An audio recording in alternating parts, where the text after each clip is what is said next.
ওই নতুন মাল বানালে বিক্রি আছে না, বানালে বিক্রি নয়, পুরন কাম কম এবার খুব। কাজের লোক পাওয়া যায় না বর্তমান বাজারে। টাকার সংকটে আমরা কিছু করতে পারতেছি না, কিন্তু কামের চাপ টুকটাক মোটামুটি ভালো আছে। সব কিছুর দাম বেশির কারণে আমাদের লাভের সংখ্যাটা একদমই কম হয়। মাল আমরা বিক্রি করতে গেলে দাম পাই না। চাপ আছে ভালোই, কিন্তু লোকজনের সমস্যা, লোকজনের জন্য কাজ করা খুব সমস্যা হয়।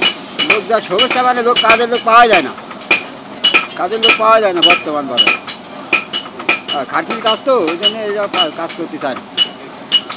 হ্যাঁ, আমাদের এখন খুব ব্যস্ততা, কিন্তু মালের দাম বৃদ্ধির কারণে আমরা কিনতে একটু কমে পাচ্ছি। কিন্তু আপনার সরকারের পর্যায়ে যদি আমরা একটু লোন পাতাম তাহলে আমরা একটু হয়তো একটু বেঁচে যেতাম, কিন্তু টাকার সংকটে আমরা কিছু করতে পারতেছি না, কিন্তু কামের চাপ টুকটাক মোটামুটি ভালো আছে। কুরবানির সময় ডাসা ছুরি এইসবই বেশি, তাছাড়া আর কি বটি দাও সবই বেশি। আমার ধরেন কাজ হতেই পারে, কাজ খুব জোর নাই, হালকা। গতবারের মতন কেন তা আল্লাহ জানে, আমরা জানি নাকি। ওই নতুন মাল বানালে বিক্রি আছে না, বানালে বিক্রি নয়, পুরন কাম কম এবার খুব। এই হলো কাজটা। মানে আমরা সারা বছর যা কাজ কাম করি তার থেকে এই সময় আমাদের কাজের চাপ অতিরিক্ত বেশি থাকে, আর এই টাইমে আমাদের সিজন। কিন্তু সব কিছুর দাম বেশির কারণে আমাদের লাভের সংখ্যাটা একদমই কম হয়।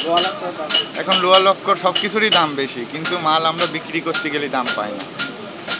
এখন এর ভিতরে সরকার যদি আমাদের কিছু লোন টোন দেয় তাহলে আমাদের ব্যবসাটা আরও ভালো হয়। ওয়ালটন ফ্রিজ কিনে অনেকের মতো আপনিও হয়ে যেতে পারেন মিলেনিয়াল। সেরা পণ্যের সেরা অফার। সামনে ধরেন আমাদের এই লোহা লক্করের দাম বেশি, তো এই জন্য মানে আমরা মাল মানে কাস্টমারের কাছে যদি দাম দেওয়া যায় মানে সমস্যা হয়, বলে যে এরকম এত দাম। আমাদের তো ধরেন লোহা লক্করের দাম বাড়েছে, ঠিক আছে। এই ধরেন কাজ আছে মানে কোনো রকম চলছে, ঠিক আছে। আমরা এখন আইছি সামনে কুরবানির ঈদ, এই ঈদে হচ্ছে ছুরি বানাতে আইছি, দারাসি বানাতে আইছি, চরম ভিড়, বুঝছেন। এই ভিড়ে কোনো কাজ করা হচ্ছে না, বসে থাকতে হবে সিরিয়াল দিয়ে বসে থাকা হয়েছে। সকালে আইছি, এখন পর্যন্ত কোনো নাস্তা করতে পারিনি। দাম দর এখন যেমন ওরা নাই, এখন বেশি এখন ঈদের বাজার, কাজের ভিড়। বলছি চাকু বানাতে আইছি, ভিড় হয়েছে, আর ডাসা এসব গুণ বানাতে আইছি এই কুরবানি গরুর জন্যে।